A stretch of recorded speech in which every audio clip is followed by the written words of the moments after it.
No Crime Lines de hoje, o vídeo nos traz desaparecimento, caçada internacional, um triângulo amoroso, possivelmente bruxaria e muitas mentiras. E aí galera, bem-vindos de volta ao Crime Lines, o quadro do canal Rafa Master 88, onde contamos casos, mistérios, crimes, mortes, ou seja, toda a patifaria que o homem é capaz de produzir. Então se você não é inscrito, se inscreva, curta, compartilhe, me dê uma moralzinha, beleza? Tamo junto? Então, solta a intro! Wait, hurry up! He's killing my girlfriend! What is the problem? Upon the family member's arrival.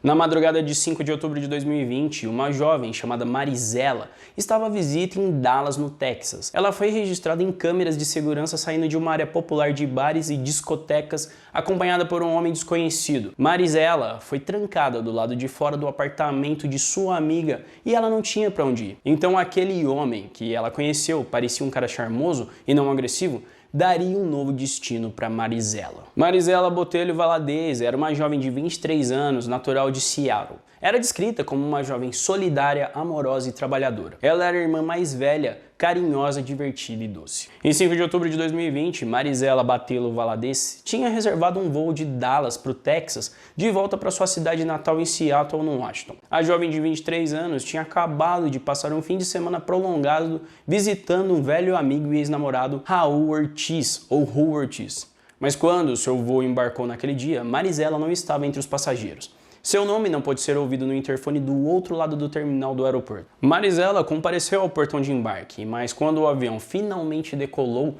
os assentos que estavam designados para ela estavam vazios. Em Washington, seus pais e o irmão mais novo estavam preocupados. Um voo perdido e rapidamente os rumores se transformaram em temores que o pior tivesse acontecido. Seu amigo Ru acordou em casa no Dallas e descobriu que Marisela não havia retornado ao apartamento naquela noite anterior. Ele não sabia onde ela estava. Ru disse à polícia que havia festejado demais na noite anterior, perdeu as chaves e desmaiou em frente à porta do seu apartamento, esperando que seus colegas de quarto voltassem para deixá-lo entrar. Marisela, não disposta a esperar na porta, pediu uma carona por volta da 1 da manhã e voltou para a cidade sozinha. Marisela foi deixada em Deep Ellum, onde as bebidas, danças e festas nos bares e nas casas noturnas estavam a todo vapor. Uma câmera de segurança fixada na parte de trás de um dos clubes, voltada para uma grande área de estacionamento, capturou Marisela caminhando ao lado de um homem não identificado. Imagens de uma outra câmera a uma distância mais afastada capturaram os dois novamente caminhando em direção a um veículo, que posteriormente foi determinado como sendo um Audi A3 preto 2014. Marisela entrou no carro com um homem desconhecido e sem áudio disponível para ver ali as filmagens,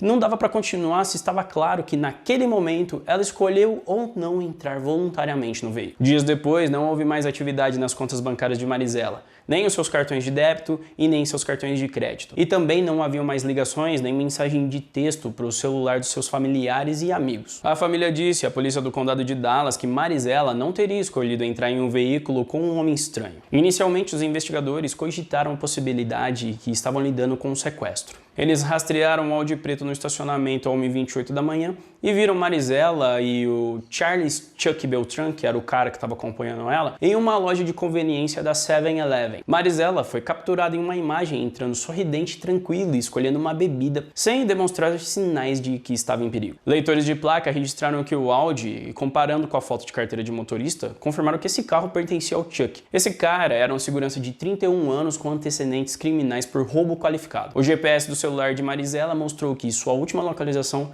era a casa de Chuck. No dia 14 de outubro, uma semana e meia após a última aparição de Marisela, o agente especial do FBI, Taylor Page, juntamente com a polícia e alguns detetives do condado, foram ao endereço de Chuck em Mesquite. Como não houve respostas imediatas, os agentes ligaram para Lisa Dykes, que era a locatária ali, a locadora da casa. Ela disse que não via Chuck há uma semana e não sabia o seu paradeiro. E ela se recusou a esclarecer o relacionamento dela com Chuck, mencionando que ele era apenas uma pessoa interessada em alugar ali a casa dela e ela entraria em contato, para fornecer mais informações. As autoridades obtiveram um mandado para entrar na casa, onde encontraram o local em desordem, com pertences espalhados e sinais de mudança apressada. O teto do quarto parecia que estava desabando e o piso da cozinha estava coberto de restos de comida e materiais de limpeza. A casa parecia ter sido abandonada rapidamente, com tudo deixado para trás. A intenção aparente era de nunca mais voltar. Também foi documentada uma curiosa estátua em miniatura instalada como uma espécie de santuário dentro da casa. Naquele momento não se sabia o que significava, mas depois a figura foi identificada como Santa Morte, uma espécie de mulher Grim Reaper, personificação da morte adorada no catolicismo folclórico mexicano, bem como novas formas de paganismo. Em muitos contextos, o Grim Reaper é visto como um ser guia para as almas ali pro além. Cara, o bagulho é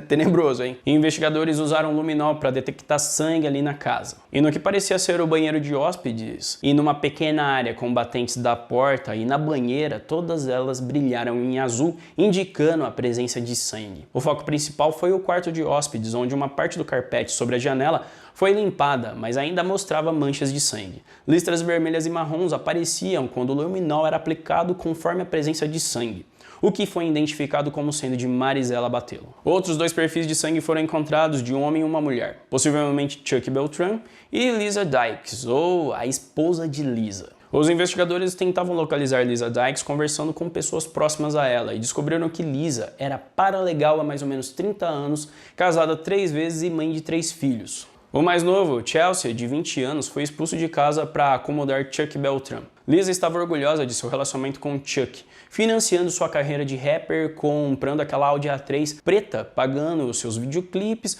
os quais foram gravados ali na garagem da sua casa em Mesquite. Então vejam bem, a natureza do relacionamento de Lisa com Chuck era clara para os investigadores. Ela era a sua sugar mama. Ela estava orgulhosa disso, apreciando a conversa sobre como ela apoiava financeiramente. Esse acordo, esse lance dela ser sugar mama dele, continuou mesmo depois de 2019 ela ter se casado com sua melhor amiga, uma advogada de 48 anos chamada Nina Morano. E essa Nina estava viúva na época. O casamento de Lisa também parecia ser um acordo financeiro, pois Nina tinha recebido uma herança considerável e ela tinha uma carreira de sucesso como advogada em Nova York. Ela também manteve parte do seu trabalho perto de Nova York e tinha uma segunda casa na Pensilvânia. E além disso, Nina se juntou ao acordo ali do Chuck e foi morar com os 3 ali em Mesquite. E quando chegaram à escolha de um sobrenome comum, eles decidiram ser conhecidos legalmente como Lisa e Nina Beltran, o nome ali do Chuck.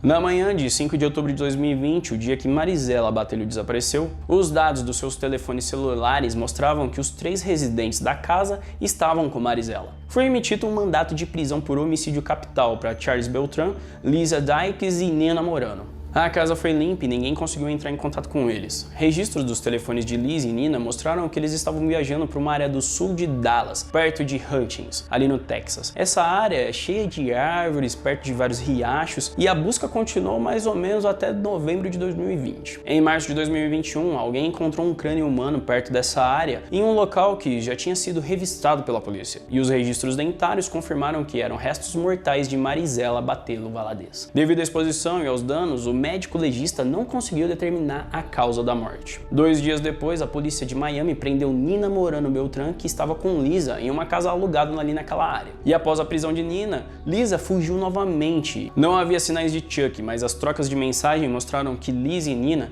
estavam tentando esconder das autoridades. Lisa também estava tentando arranjar um advogado para Nina, que estava detida em uma prisão na Flórida.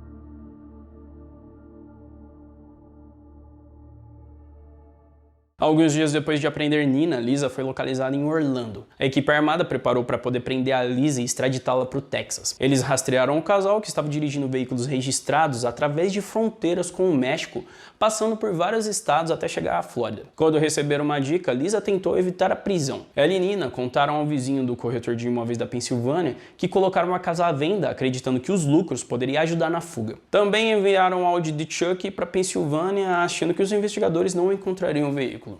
Quando a polícia bateu na porta para poder prender a Lisa, ela estava falando com seu advogado. E em maio, Lisa e Nina estavam voltando para o Texas. Cada uma pagou uma fiança de $500 mil e foram libertadas com monitores de tornozelo. Elas estavam em prisão domiciliar. Então elas enfrentaram a acusação de homicídio capital e adulteração de evidências. Chuck também foi preso e foi encontrado em Utah, hospedado com a família de uma ex-namorada. Lisa e Nina seguiram as condições da justiça, utilizando ali as tornozeleiras até dezembro, quando planejavam fugir no Natal. Ambas desativaram os monitores ali de tornozeleira e escaparam. Elas embarcaram em um avião viajando para a Coreia do Sul e depois para Phnom Penh, no Camboja, galera. As autoridades confirmaram que elas entraram no Camboja e não saíram do país. O FBI e as autoridades cambogianas rastrearam saques de dinheiro feito por Lisa e Nina e encontraram um veículo que as mulheres usaram. E com a ajuda das imagens de uma câmera de um caixa eletrônico, localizaram o táxi e o seu motorista, que levou as autoridades aos endereços de Lisa e Nina. Elas estavam ali numa cidade chamada Shenandoah, acho que é assim, galera, que fala. Elas foram detidas novamente e foram extraditadas para o Texas em fevereiro de 2022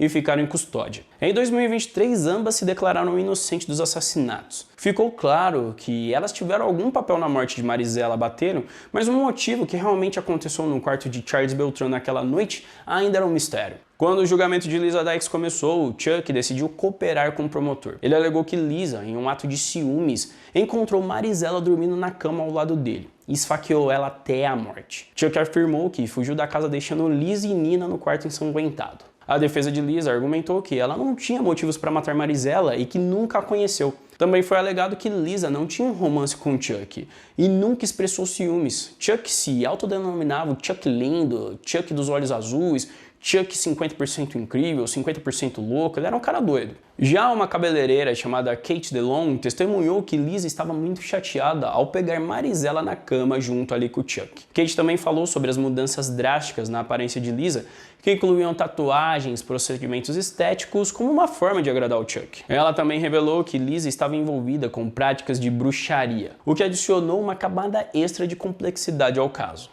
Kate DeLong também foi à propriedade durante a visita e algo inesperado ocorreu. Normalmente a casa dela era bem iluminada, arejada e aberta. No entanto, quando ela entrou, todas as janelas e portas estavam cobertas com lençóis pretos. A casa estava escura como um breu. Havia armário do lado ali do saguão e dentro dele havia uma estátua em tamanho real de um esqueleto, vestida com um manto e segurando algo. E também possuía um tapete no chão ali da frente dela. Todo mundo ficou assustado com essa estátua. Em dezembro, um agente comprador da casa ali viu uma fotografia mostrando essa estátua menor ali, a Green Reaper, em uma mesa com velas e copos com álcool ou dinheiro. Charles Beltran, o Chuck, ele foi a principal testemunha de acusação. Charles Beltran, o Chuck, ele deu várias versões da mesma história. Ele inicialmente contou a um amigo que Marisela havia entrado em seu carro, mas que eles não dirigiram até a casa. Ele alegou à polícia que foi até a casa dele e ela foi embora. Em uma outra versão, Lisa teria esfaqueado Marisela e Chuck entrou na sala e participou do ataque. Ele inicialmente contou a um amigo que Marisela havia entrado em seu carro, só que eles não foram para a casa dele. Depois ele alegou para a polícia que foram até a casa dele, só que ela foi embora. Nessa última versão, Chuck relatou que acordou com Lisa gritando pedindo ajuda. Ele viu Lisa em cima de Marisela com uma faca na mão. Ele empurrou a Lisa para longe e as duas caíram. A Lisa ainda estava segurando a Marisela enquanto Chuck tentava entender o que estava acontecendo. Ele agarrou Lisa, prendeu na parede perguntando o que ela estava fazendo. Lisa respondeu que havia dito para ele não trazer mais garotas para casa. E ela disse que estava cansada de tudo aquilo e queria que ele fosse embora. E o Chuck se vestiu, pegou suas coisas e foi embora. Os dados de localização do celular confirmaram que realmente ele foi embora e ele foi pro AP de uma ex-namorada. O Chuck permaneceu longe até que Lisa o chamasse de volta. Dias depois, o quarto estava completamente limpo e cerca de 10 dias depois do assassinato, quando o FBI chegou lá, todo mundo tinha partido. Os advogados de defesa questionaram quem mais estava na casa quando Marisela morreu, mesmo tendo sido encontrado sangue de Chuck, Lisa e Nina. A promotoria encerrou o caso enfatizando a mentira central do testemunho de Lisa e argumentando que o motivo do assassinato estava relacionado ao relacionamento dela com Charles Beltran, o Chuck. Lisa também negou participar de bruxaria, explicando que a estátua encontrada na casa era uma decoração de Halloween e que as roupas pertenciam a Chuck. Uma vizinha mencionou ter visto Lisa e Chuck ajoelhados em oração, mas Lisa negou, dizendo que ela estava se recuperando de uma cirurgia plástica onde sentia muita dor, sendo impossível ficar ajoelhada. Ela também disse que 2 dias antes do assassinato tinha viajado para o Arkansas para assistir uma apresentação de Chuck. Ela pagou pelo show, transporte, quarto de hotel, bebidas. Quando Chuck e seus amigos retornaram ao Texas, ele conheceu Marisela e a levou para casa. Lisa e Nina já estavam lá. O Chuck chegou na casa nas primeiras horas da manhã e, segundo a versão de Lisa, ela foi vista na área perto de Hutchins, onde os restos mortais de Marisela foram encontrados. Nina estava trabalhando em um caso em Nova York e precisava enviar documentos urgentemente, mas quando chegaram não havia documentos para coletar. Lisa Dykes encarou o júri do condado de Dallas, que decidiu seu destino. O tribunal retornou com o veredicto considerando Lisa Dykes culpada de assassinato e adulteração de evidências. E ela foi condenada à prisão perpétua pelo assassinato e a 20 anos por adulteração de provas. Os promotores afirmaram que Dykes esfaqueou Botelho Valadez até a morte em outubro de 2020, após encontrá-la na cama com Charles Beltran, depois que o casal se conheceu em uma noite lá no Deep Ellum. As autoridades disseram que Lisa Dykes e a sua parceira Nina Marano estavam em um relacionamento a 3 com Chuck Beltran. Marano e Beltran também foram originalmente acusados de assassinato junto com Dykes. Só que o promotor público retirou as acusações contra os dois durante o julgamento ali da Lisa. Nina Marano e Charles Beltran se declararam culpados de adulteração e as acusações de homicídio contra ambos foram rejeitadas. Eles ainda correm o risco de enfrentar uma possível prisão.